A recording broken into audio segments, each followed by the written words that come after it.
আসসালামু আলাইকুম ভিউয়ার্স, আশা করি ভালো আছেন। আজকের ভিডিওতে আমরা পজিটিভ সাকশন পাম্প এবং নেগেটিভ সাকশন পাম্প নিয়ে আলোচনা করব। আমরা ভিডিওতে যেটা দেখতে পাচ্ছি এইটা হচ্ছে একটা পজিটিভ সাকশন পাম্প রুম। আমরা অনেকেই জানি না যে আসলে মানে পজিটিভ সাকশন কাকে বলে এবং নেগেটিভ সাকশন কাকে বলে। বিষয়টা সিম্পল হলেও আমাদের জানা কিন্তু খুবই জরুরি। অর্থাৎ আমার রিজার্ভ ট্যাঙ্কের নিচে গিয়ে পাম্প বসালে সেটা হবে হচ্ছে পজিটিভ সাকশন। আপনারা ভিডিওতে দেখতে পাচ্ছেন যে একেবারে পাম্প রুমের ডিজাইনটা এমন ভাবে করা হয় যে ট্যাঙ্কির নিচে থেকে হচ্ছে পানি সাকশন করে নেওয়া হচ্ছে। এইটাই হচ্ছে পজিটিভ সাকশন হেড।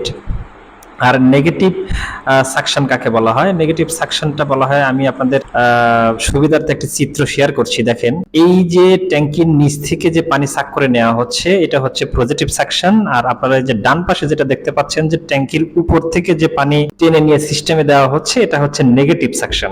আশা করি আপনাদের ভিতরে আর পজিটিভ সাকশন কোনটা, নেগেটিভ সাকশন কোনটা, এইটা নিয়ে কোনো দ্বিধাদ্বন্দ্ব থাকবে না। এর পরেও যদি কারো কোশ্চেন থাকে আমাকে কমেন্ট বক্সে জানাবেন। ততক্ষণে আপনারা ভালো থাকুন। Thank you.